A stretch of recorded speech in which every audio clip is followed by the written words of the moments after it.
Today we are going to talk about external ear pathologies. We will discuss situations from the completely benign to the potentially fatal.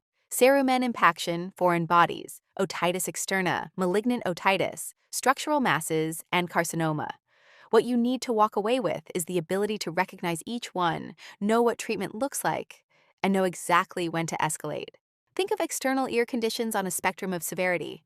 On the left, mechanical and benign, cerumen and foreign bodies. These need safe clearance technique. In the middle, acute infection, otitis externa, managed with topical treatment and pain control. On the right, severe and structural, malignant otitis, carcinoma, exostoses. These require IV antibiotics, surgery, or both.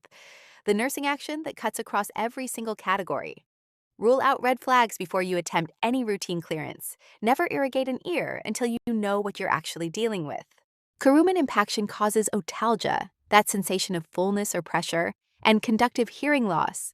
Think of it as a Goldilocks problem. Temperature and pressure both have to be exactly right. Too cold or hot triggers a caloric response and causes vertigo. Too forceful perforates the tympanic membrane. The only safe approach is gentle, warm water irrigation. For softening beforehand, you can use glycerin, mineral oil, diluted hydrogen peroxide, or serum analytics.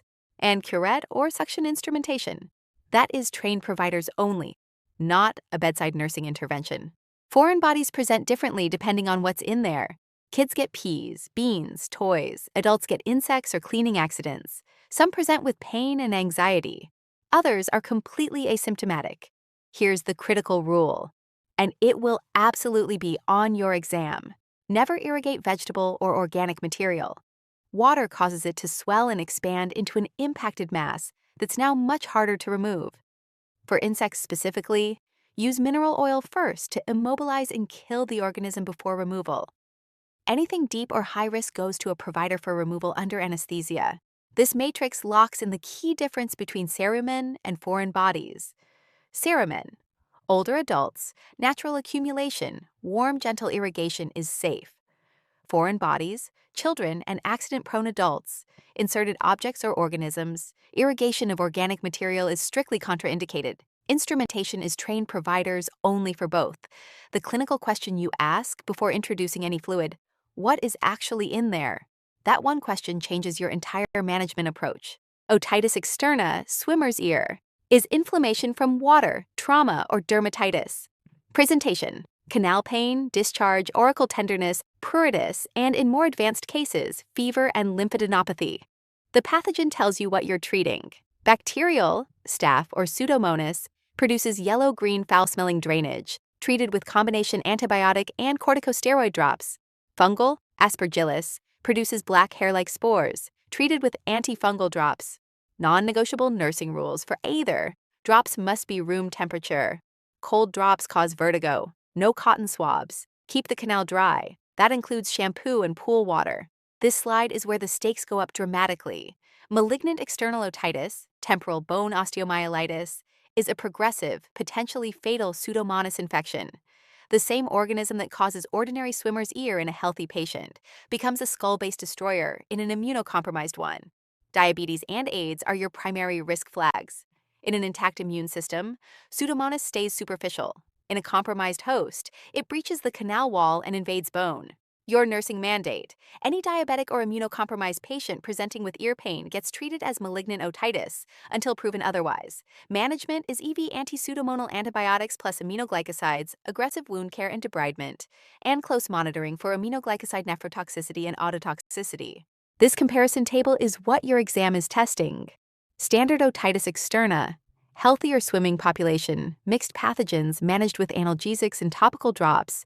Nursing focus is keeping the ear dry. Malignant otitis, immunocompromised or diabetic patient, almost exclusively Pseudomonas, requires IV anti-pseudomonal plus aminoglycosides, and your monitoring must cover nephrotoxicity and ototoxicity from those aminoglycosides. Prognosis: easily managed versus bone invading and potentially fatal. Same presenting complaint, ear pain, completely different clinical pathways depending on who the patient is. Two categories of structural masses. Exostoses are small, hard, bony protrusions, usually bilateral, caused by repeated cold water exposure. Scuba divers and surfers are your population.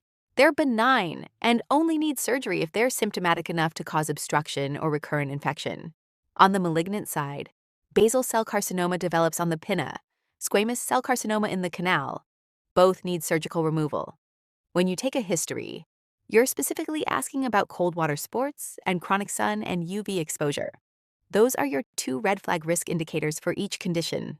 This progression is why early detection matters so profoundly.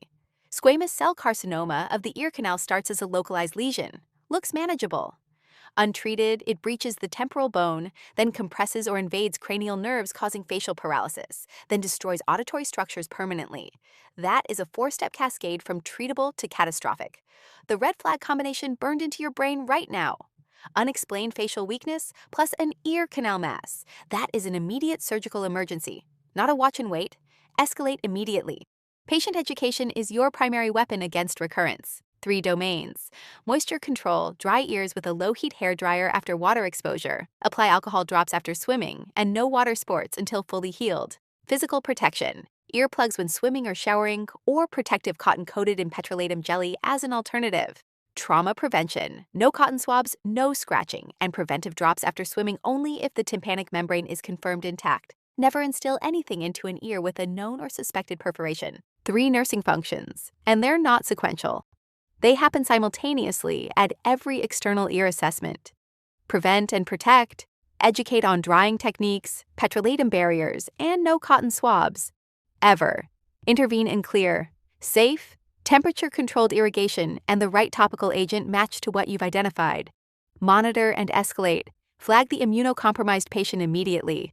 Watch for facial weakness as a surgical red flag, and monitor renal function and hearing in patients on aminoglycosides. These 3 circles overlap for a reason. All 3 apply every time.